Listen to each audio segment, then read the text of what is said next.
안녕하세요. 오늘도 사연살롱을 찾아주셔서 감사합니다.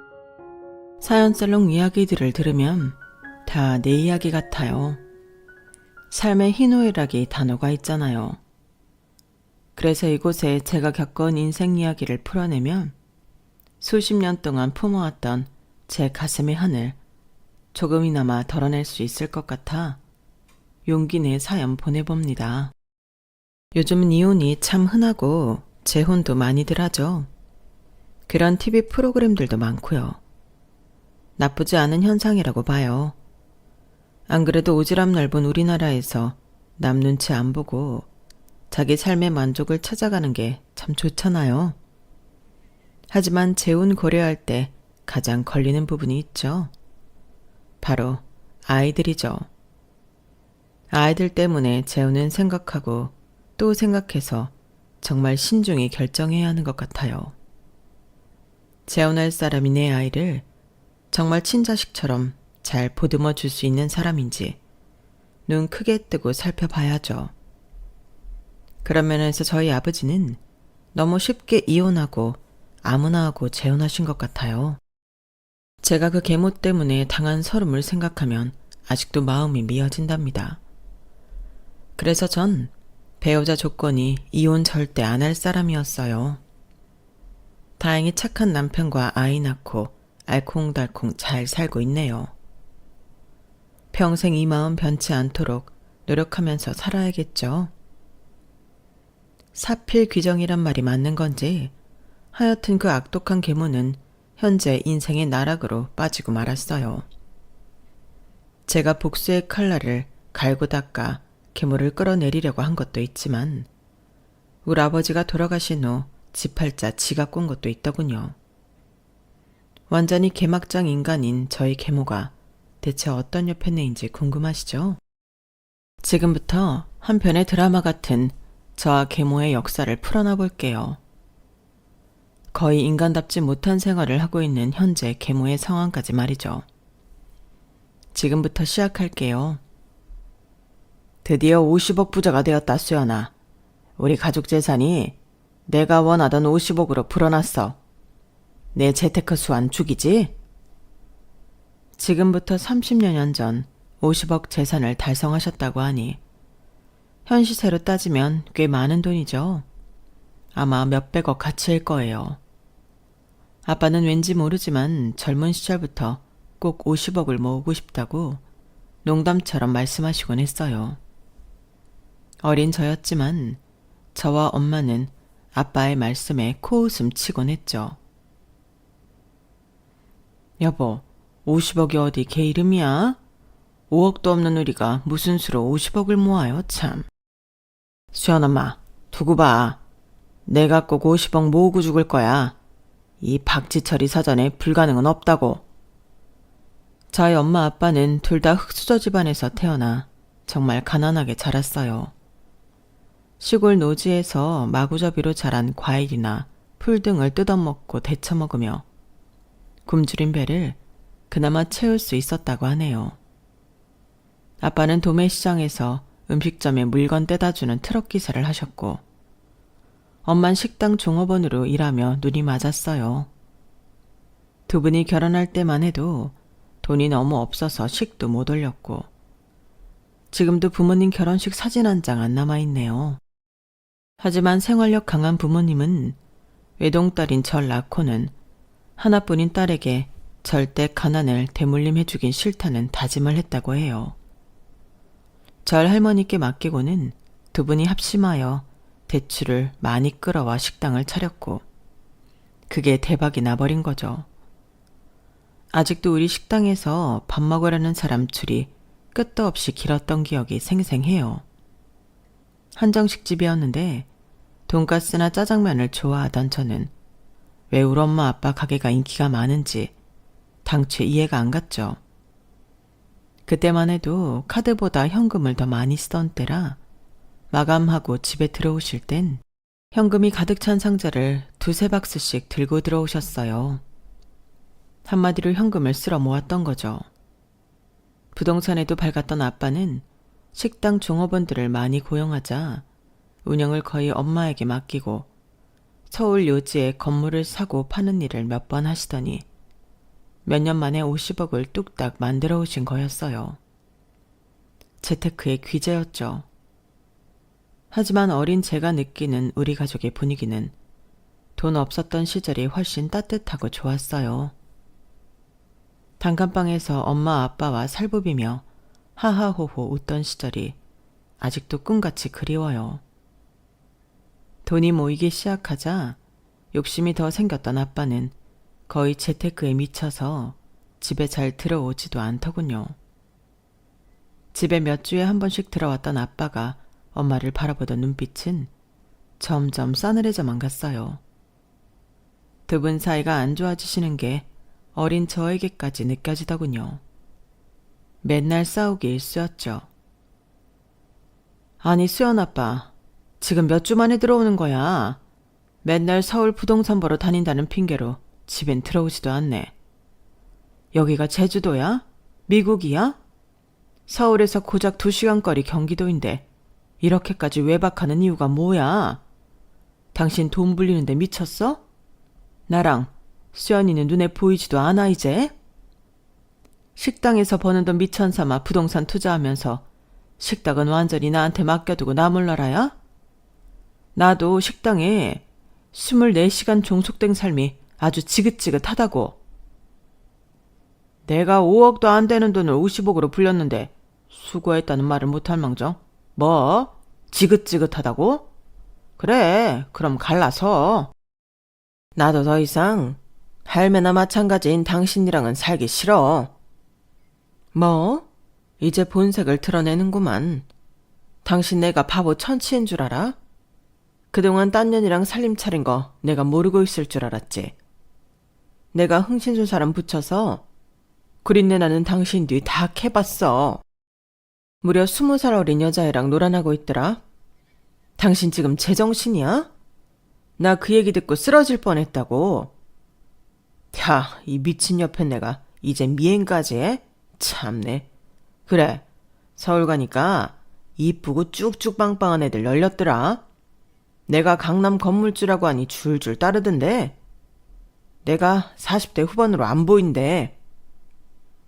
우리 딸 생각해서 정신 좀 차려 제발.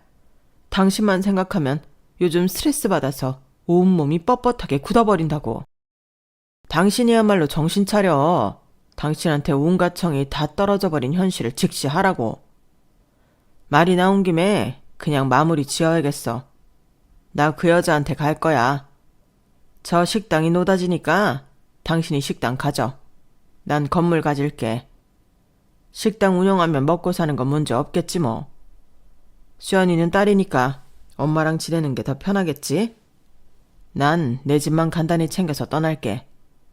다른 건 변호사 통해서 마무리 짓자고. 뭐? 당장 떠나겠다고? 변호사?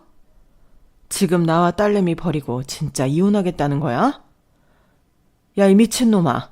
정신 차려. 공포의 눈으로 엄마 아빠 싸우는 장면을 보고 있었는데 갑자기 엄마가 심장을 부여잡고 쓰러지셨어요. 짐 챙기러 가려던 아빠는 심폐소생술도 해보고 허둥지둥대며 엄마를 살리기 위해 갖은 애를 다 쓰셨죠.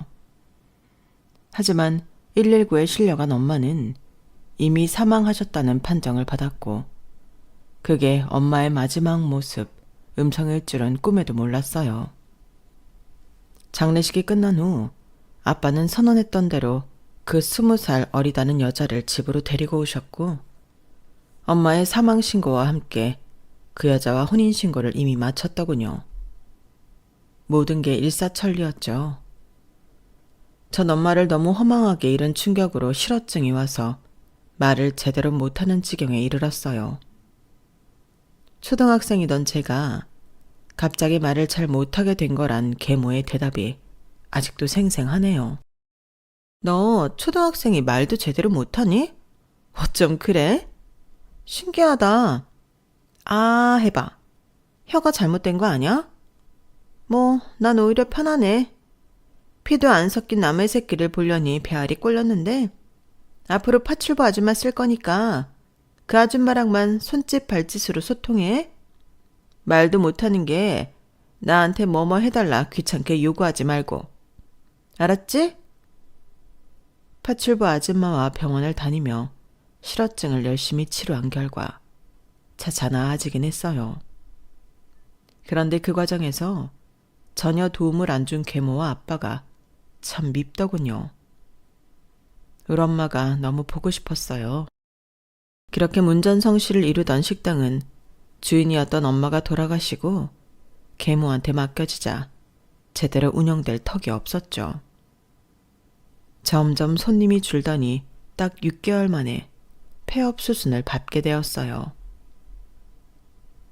잘 됐네. 안 그래도 임신을 해서 가게 카운터 보는 것도 힘들었는데 이젠 집에서 내 아기나 키워야겠다. 그렇게 그 여자는 우리 집에 들어온 3년 동안 아기를 셋이나 낳았어요. 아들 1명에 아들 쌍둥이 2을 더 낳더군요. 50이 된 아빠는 아들들을 보며 좋아 죽더이다. 아유, 우리 색시 수고 많았어. 아기들이 아주 날 쏙 빼닮았구만. 연년생으로 아들을 3씩이나 낳다니. 강남 건물주니까 아이들을 이렇게 많이 낳을 수 있는 거지 뭐. 내가 보기엔 우리 아빠와 하나도 안 닮은 그 아기들을 보는 제 기분은 너무 이상했어요. 이미 그 집안에서 전 없는 존재나 다름없었죠. 집안의 모든 관심은 연달아 태어난 배다른 동생들로 향했어요. 전 사춘기 나이였지만 때 한 번 부릴 수도 없었어요. 누구 하나 제 말을 들어주는 사람조차 없었기 때문이죠. 실어증은 완치됐으나 실어증일 때보다 더 말을 안 하고 사는 삶이 계속되었어요. 계모는 제 생활을 전혀 챙겨주지 않았죠. 아직 초등학생이었음에도 불구하고 말이죠. 제가 유일하게 전화통화하며 마음을 털어놓을 수 있는 사람은 고모뿐이었어요. 고모는 한때 우리 식당에서 함께 일하다가 시집 가셨는데 자궁에 문제가 있어 아이를 못 낳게 되자 시댁에서 쫓겨나듯 이혼당하고 혼자 살고 계셨어요. 고모, 나 엄마가 너무너무 보고 싶어요. 대체 엄마는 어떻게 하면 내 꿈에 한번 나올까요? 아빠는 계모랑 아기들한테만 푹 빠져지네요. 나한테 관심 가져주는 사람은 세상에 아무도 없다고요. 수연아, 네 아빠가 내 오빠지만 참 야속하구나. 네 엄마가 살아생전에 네 아빠 때문에 얼마나 속을 끓였니. 조금만 참고 살다가 20살 되면 독립하렴. 서울로 대학 가서 열심히 공부하고 일해서 꼭 성공해. 여자도 실력이 있어야 한다. 가끔 하는 고모와 전화통화에 살아갈 힘을 얻곤 했죠. 그렇게 열심히 살아가려던 제게 하늘은 또 한 번 시련을 주더군요. 계모한테서 전화 한 통을 받았어요. 야, 박수연, 너 저녁인데 어딜 그렇게 싸돌아다니는 거야, 조그만 게. 네 아빠 죽었다. 얼른 병원으로 택시 타고 와. 뭐? 아줌마가 뭔데 그런 얘기를 해요? 우리 아빠가 왜 죽어요? 대체 갑자기 무슨 뜬금없는 소리예요? 아, 뺑소니 차량에 치여 그 자리에서 죽은 걸 나보고 어쩌라는 거냐? 내가 뭐 거짓말이라도 한다는 거야? 응급실로 빨리 와. 나 우리 애기들 봐야 해서 바빠. 아빠가 뺑소니 교통사고로 그 자리에서 돌아가신 거였어요. 그때만 해도 30년 전이라 CCTV도 많지 않았기에 뺑소니범을 잡을 순 없었어요. 그렇게 피해자인 우리 아빠만 죽고 가해자는 찾지 못한 채 허무하게 끝나버렸죠. 이제 난 고아구나. 진짜 세상으로부터 버림받은 기분이었어요. 불난데 휘발유 붙는 격으로 계모는 아주 일사천리로 재산을 싹 다 정리했더군요. 그리고는 제게 일방적으로 통보했어요. 야, 네 아빠 죽었으니 너도 나가서 살아.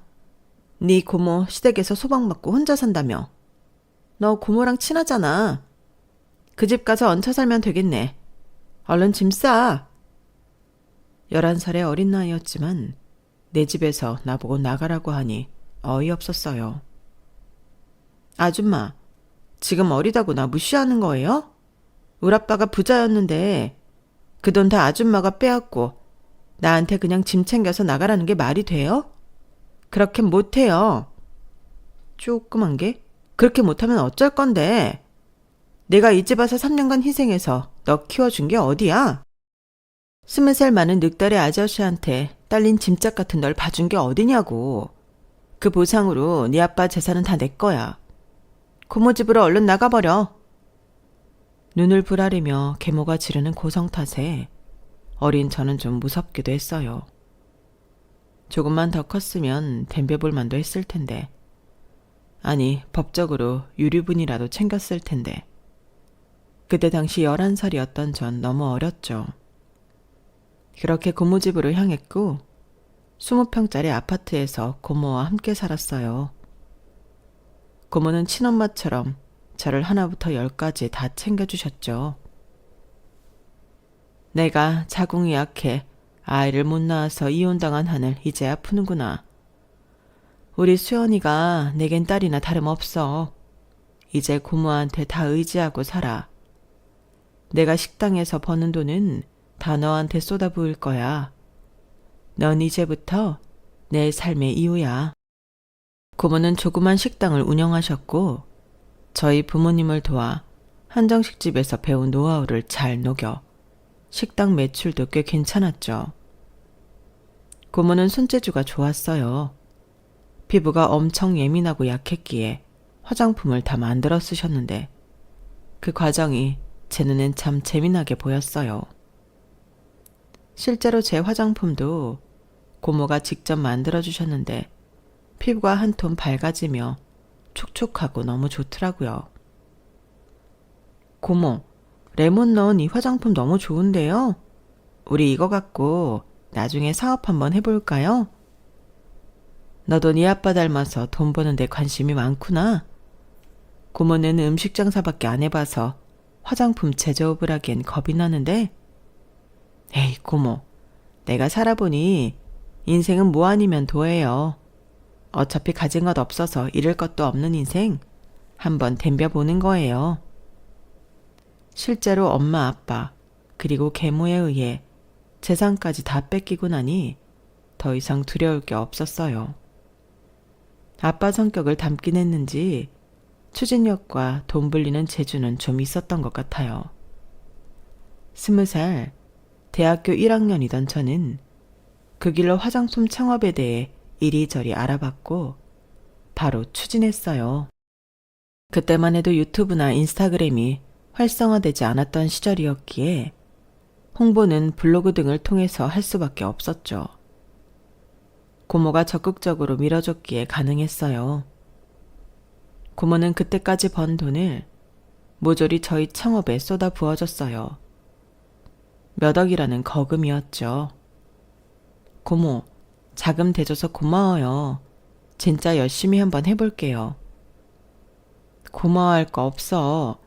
네 말대로 고모도 더 이상 잃을 게 없는 사람이야.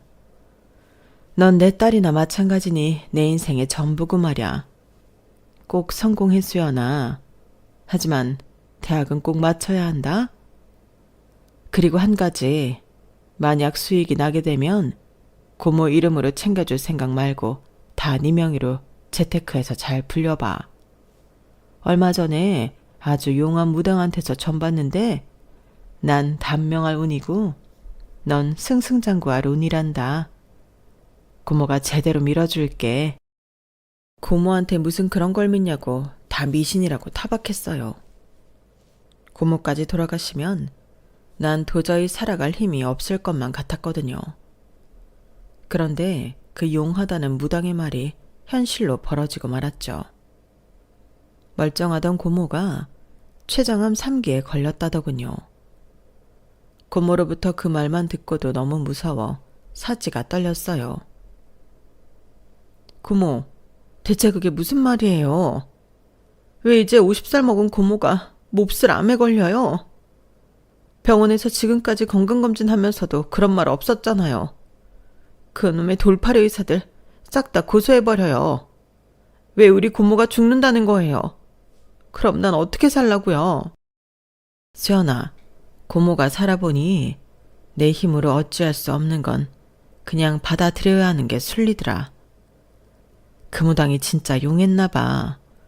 단명한다더니 정말 그대로 마치네. 췌장암은 1, 2기 아니면 거의 사망 확률이 높은가 봐.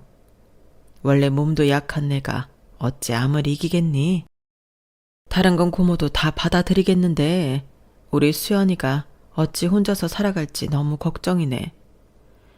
그 개모년한테서 네 아빠 재산 조금이라도 뺏어 올 걸 그랬다. 나중에 그 계모 만나거든 꼭 안갚음 단단히 해줘라. 고모가 차성에 가서 그 계모 앞길을 다 망쳐놓을게. 너도 꼭 복수해.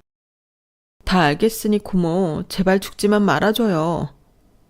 하지만 고모는 진단받은 지 딱 1년 만에 돌아가시고 말았어요. 세상에 가족이 우리 둘뿐이었는데 장례식엔 거의 사람들이 오지 않았죠. 참으로 쓸쓸하고 허망한 장례식이었어요. 그렇게 고모를 떠나보내며 고모가 유언처럼 남긴 말을 계속 되뇌었어요. 그 계모한테 복수해줘야지 꼭. 어쩌면 그 계모가 우리 엄마 아빠를 다 죽이고 행복했던 우리 가정을 파탄낸 건지도 몰라. 모든 건 다 그 계모 탓이야.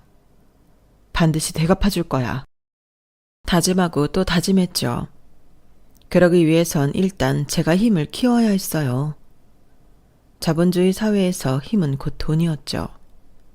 아직 대학생이긴 했지만 갓 창업한 화장품 사업을 성공시키기 위해 미친 듯이 매달렸어요. 고모로부터 물려받은 조그만 칩을 거의 실험실화해서 몇 병이고 만들고 또 만들기를 반복했어요. 자금을 투입해 변호사로부터 자문을 얻어 법인을 설립하고 직원도 한두 명 뽑았죠. 20대 중반의 대표님, 사장님 소리를 들으면서 하루에 잠 4시간씩 자가며 발로 뛰어다녔어요. 말로만 대표이고 바지사장이 아니라 진짜 내 회사를 대표하는 얼굴이 되고 싶었거든요. 화장품을 깨끗하고 안전하게 생산할 수 있는 라인을 갖춘 공장 한 켠을 임대했고 스스로 영업을 하며 조금씩 발을 넓혀갔죠.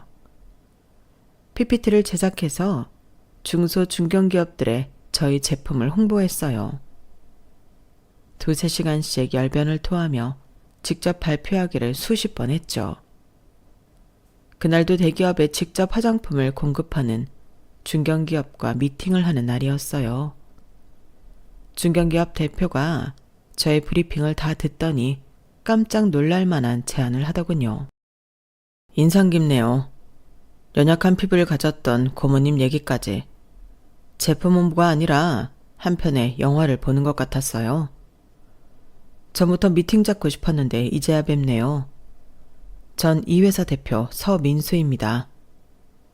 그 전부터 제품을 사용해보기도 했고 안전성 테스트를 치밀하게 진행했다는 사실도 알고 있습니다. 우린 대기업에 직접 공급하는 1차 벤더예요. 우리랑 같이 일해보지 않으실래요?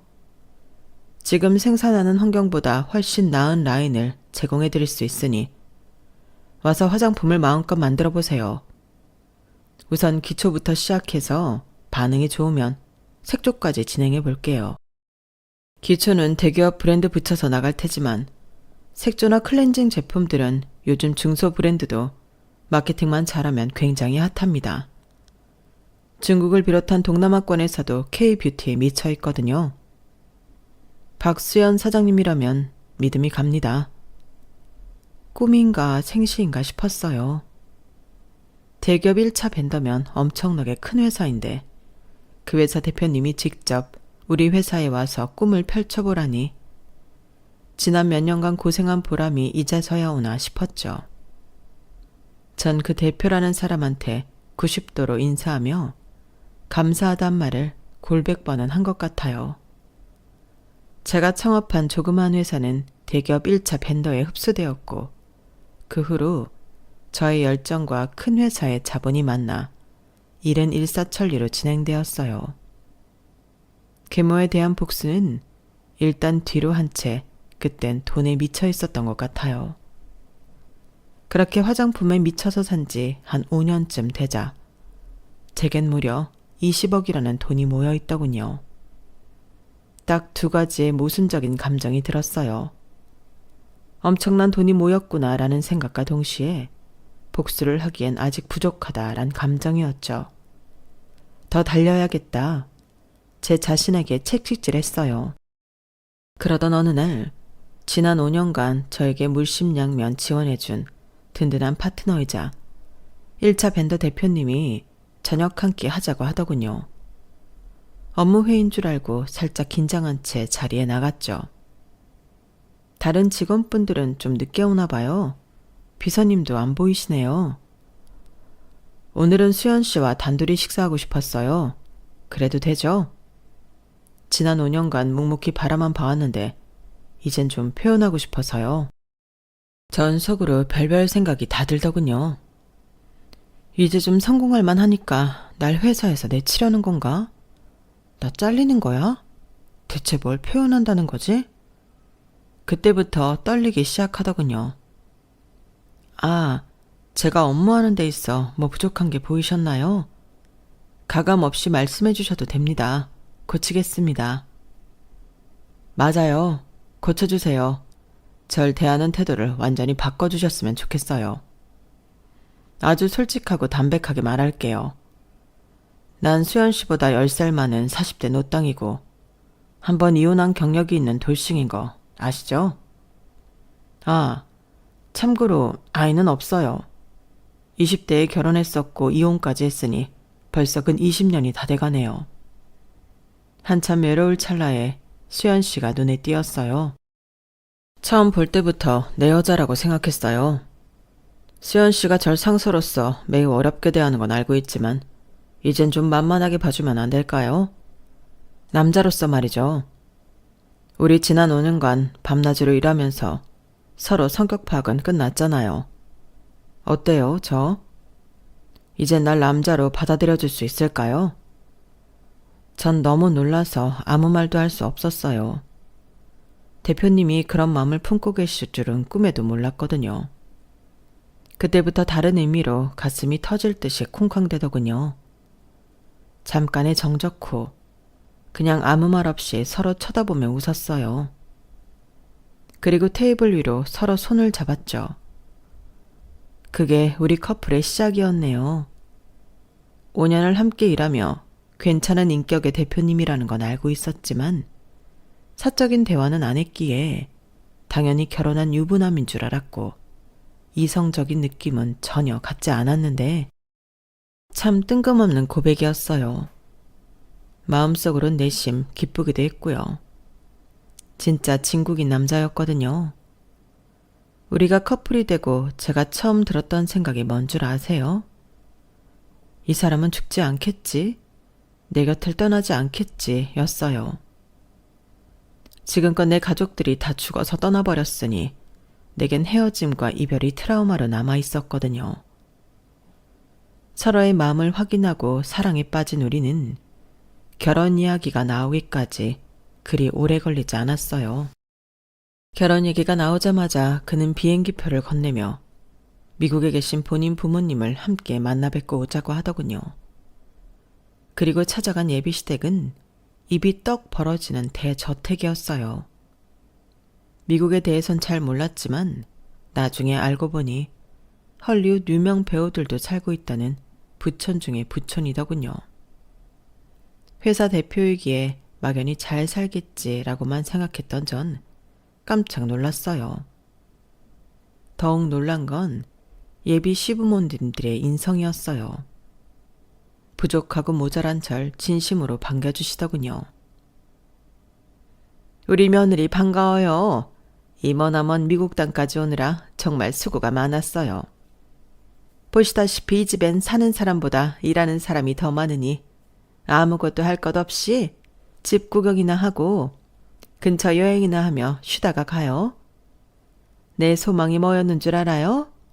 며느리 물 한 방울 튀지 않고 살 수 있도록 해주는 거였어요. 왜냐면 나도 그렇게 살았거든. 한 번 이혼하고 일만 하며 혼자 척척하게 살고 있던 우리 아들내미 구제해줘서 정말 고마워요. 듣자 하니 우리 아들 회사에서 가장 능력 있는 인재라고 들었는데 결혼까지 해주니 얼마나 고맙던지. 하하호호 즐겁게 말씀하시는 시부모님들을 앞에 두고 전 갑자기 눈물이 터져버렸어요. 어른들의 따스함을 너무너무 오랜만에 느껴봤거든요. 먼저 간 우리 엄마와 고모가 미친 듯이 보고 싶더군요. 제가 눈이 퉁퉁 붓도록 엉엉 울자 잠시 의아해하던 시모는 이내 곧 절 붙잡고 함께 울어주셨어요. 그렇게 한참을 울고는 시부모를 친부모처럼 여기며 지금껏 자주 연락하고 사이좋게 지내고 있답니다.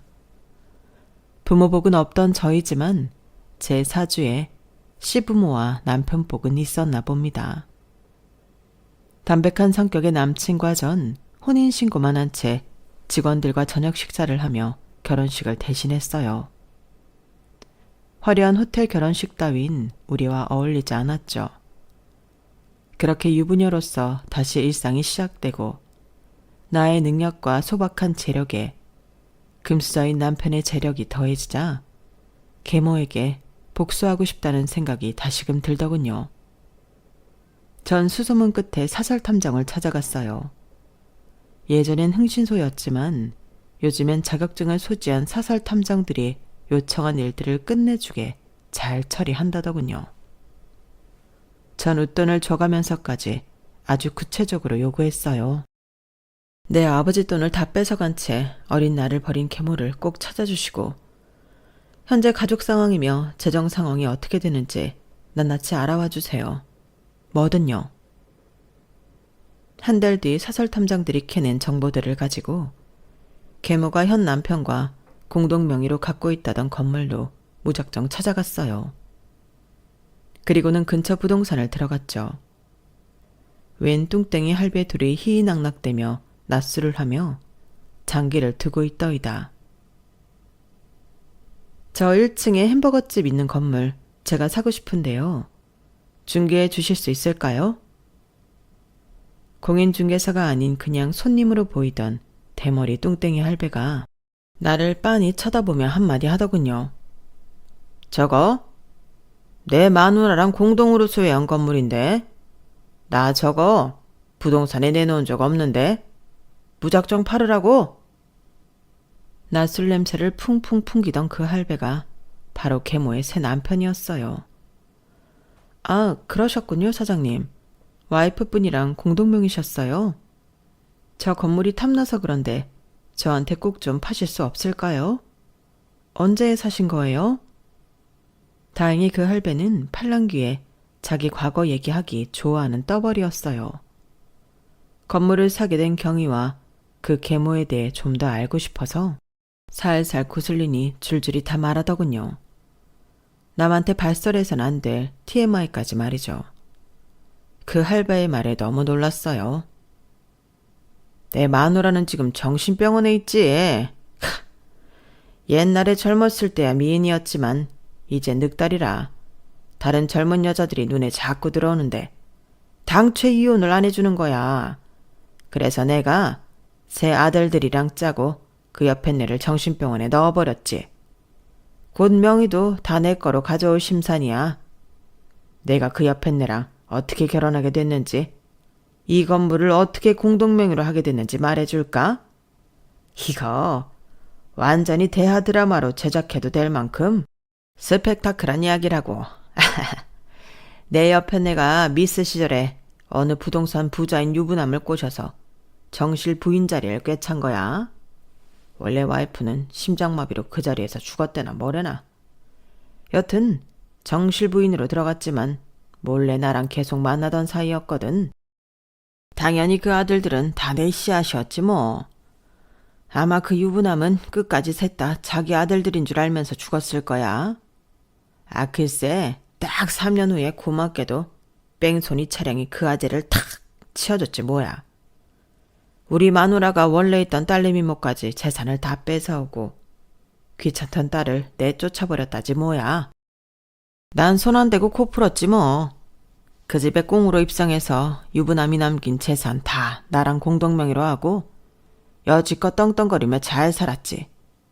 근데 이제 한 20년 살다 보니 딴 여자 품이 그립더라고.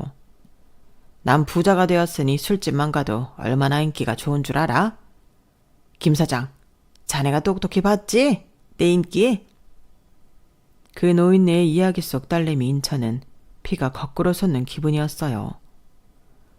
계모가 우리 집에 쳐들어와 우리 아빠의 아들이라며 낳은 세 아들들이 다 다른 남자의 아들이었다니. 저한텐 못되게 굴었지만 우리 아빠한텐 알랑방구를 끼며 애교질을 부리던 계모의 얼굴이 떠오르더군요. 구역질이 났어요. 그동안 믿기만 했던 아빠의 처지가 왠지 불쌍하더군요.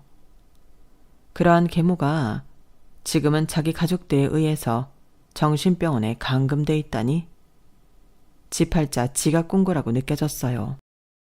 그러거나 말거나 계모의 모든 걸 뺏어야겠다는 생각뿐이었죠. 다시금 정신을 차리곤 계획을 재정비했어요. 그 건물을 팔 생각이 없다는 그 할배 때문에 계획을 변경해야 했죠. 우선 남편에게 다 털어놨어요. 단순한 부동산 투자가 아니었기 때문이었죠. 남편의 대답은 제게 용기를 줬어요. 나한테 가진 건 돈과 당신뿐이야. 당신에게 그런 아픔과 분노가 있는 줄은 몰랐어.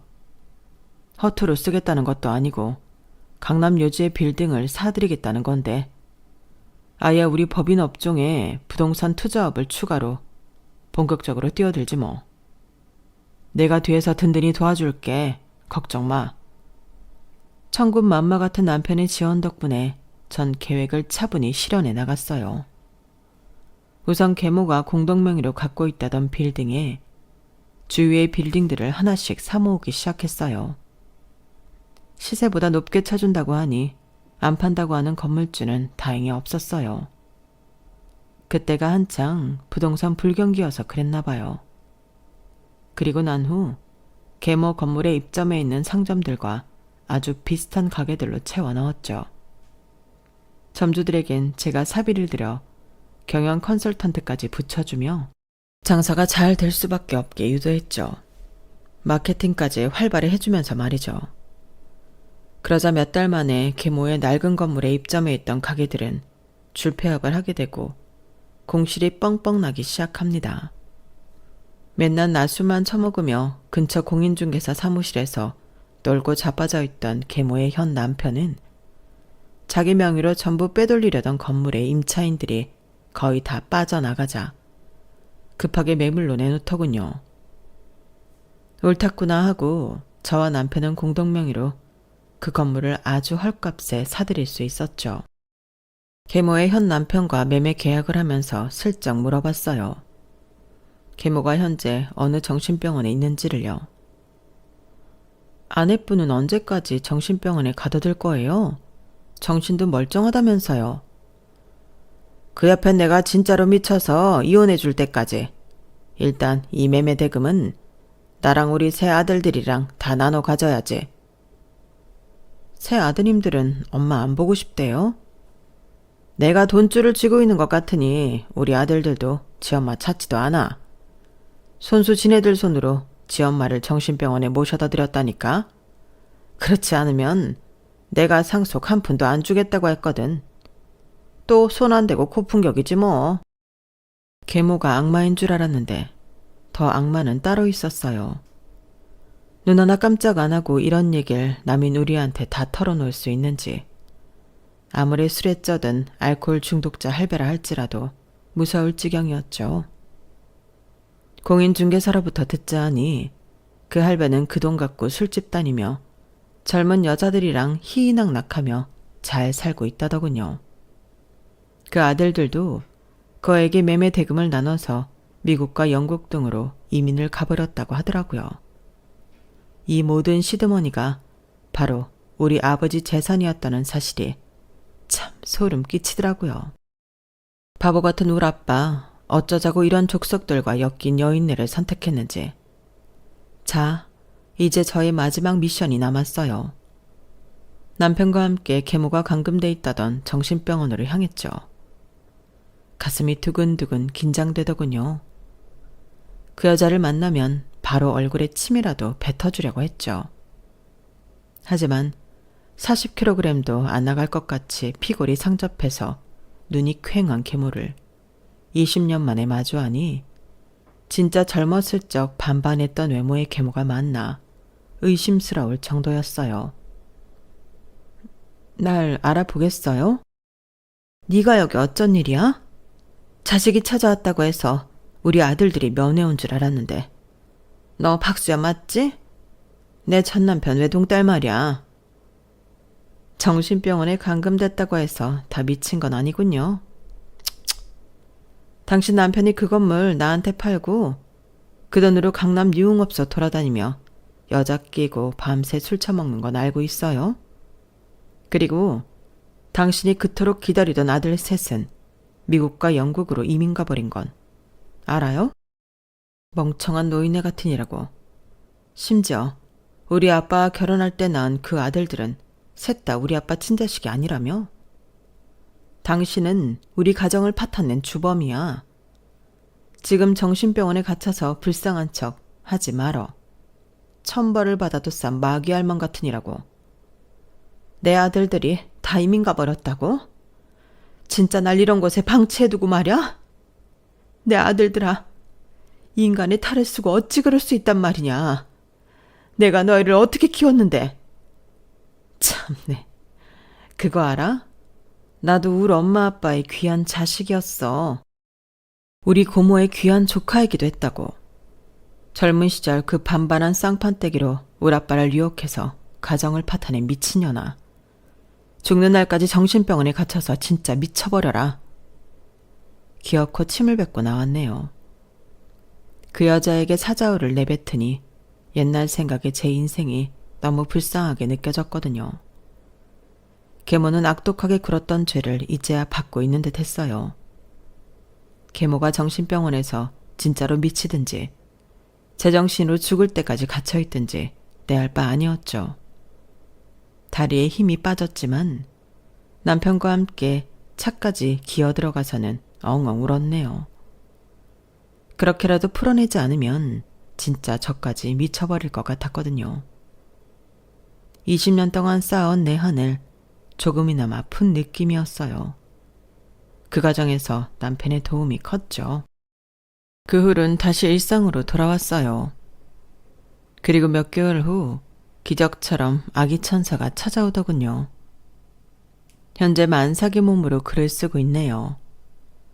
제 자식에게 꼭 해줘야겠다는 다짐을 한 건 바로 든든하고 행복한 가족을 만들어주고 싶다는 거예요. 어릴 적 제가 갖지 못했던 가족의 따뜻함, 든든함을 꼭 느끼게 해주고 싶네요. 이런 말이 있잖아요. 하늘은 모든 사람에게 신을 내릴 수 없으니 엄마라는 존재를 두게 했다고요. 엄마는 자식에게 신이자 우주이죠. 돈보다 가족의 사랑을 물려주고 싶은 요즘이네요. 긴 글 읽어주셔서 감사합니다. 지금까지의 제 인생을 여러분께 솔직하게 털어놓으니 속이 다 후련하네요. 이 글을 함께 해주신 여러분들은 저 같은 불행한 경험들은 안 겪으셨으면 좋겠어요. 평범한 인생이 최고잖아요. 일상이 행복하시고 건강하세요. 여러분, 사연 댓글에 응원과 현명한 조언 부탁드려요. 좋아요와 구독은 저에게 큰 힘이 됩니다. 오늘도 좋은 일 가득하세요.